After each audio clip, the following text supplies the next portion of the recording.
ঠান্ডা মাথায় টাইম নিয়ে তুমি দেখো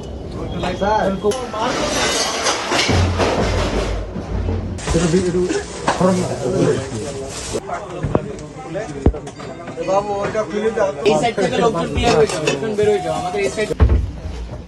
ওদিকে অনেক রাস্তা স্যার বলেন স্যার, এই যে বলেন মতো কি কাজ আছে। গোপন সংবাদের ভিত্তিতে আমরা এবং সেনাবাহিনীর একটি যৌথ আভিযানিক দল শ্রীপুরের মাওনা এই এলাকায় এসেছি। আমরা গোপন সূত্রে খবর পেয়েছিলাম যে কতিপয় দুষ্কৃতিকারী ডাকাতি করবে, এই মর্মে এখানে প্রস্তুতি গ্রহণ করছে। তো পরবর্তীতে গোপন সংবাদের ভিত্তিতে এবং প্রযুক্তির সহায়তায় আমরা যত দ্রুত সম্ভব এই এলাকায় এসে একটি অভিযান পরিচালনা করি এবং একজনকে একটি বিদেশি অস্ত্র, এক রাউন্ড অ্যামুনেশন এবং একটি ম্যাগাজিন সহ ধরতে সক্ষম হই। এখানে আমরা খবর পেয়েছিলাম যে যাকে ধরেছি তার নাম হচ্ছে আকাশ। সে মূলত অস্ত্র ভাড়া দেওয়ার কাজে নিয়োজিত ছিল। সে এই অস্ত্রগুলো বর্ডার পাস করে বিভিন্ন জায়গা থেকে আনতো এবং এনে সে এই অস্ত্রগুলো বিভিন্ন অপকর্মের জন্য, যেমন কিছুদিন আগে আমরা বেশ কিছু ফায়ারিং ইনসিডেন্ট পেয়েছি, তো এগুলোর জন্য এই অস্ত্রগুলো ভাড়া দিত। তো প্রাথমিক জিজ্ঞাসাবাদে এর তথ্য এবং সত্যতা এখনো পাওয়া যায়নি, তবে আমরা আরো জিজ্ঞাসাবাদ করব এবং পরবর্তীতে আরো নিশ্চিতভাবে জানতে পারবো যে অস্ত্রগুলো কি কাজে ব্যবহৃত হতো। সে আকাশ, সে মূলত এখানে ভাঙ্গারির ব্যবসা করে এবং এই ভাঙ্গারি ব্যবসার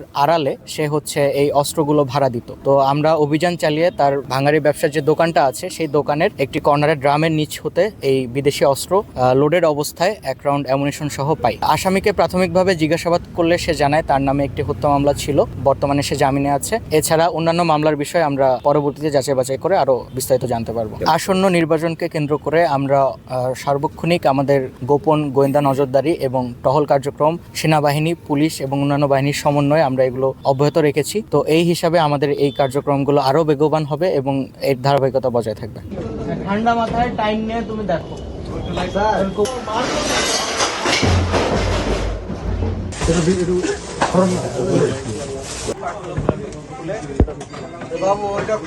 এই সাইড থেকে লোকজন ক্লিয়ার হয়ে যাবে, লোকজন বের হয়ে যাবে আমাদের এই সাইড। ওদিকে অনেক রাস্তা স্যার বলেন স্যার, এই যে বলেন মতো কি কাজ আছে।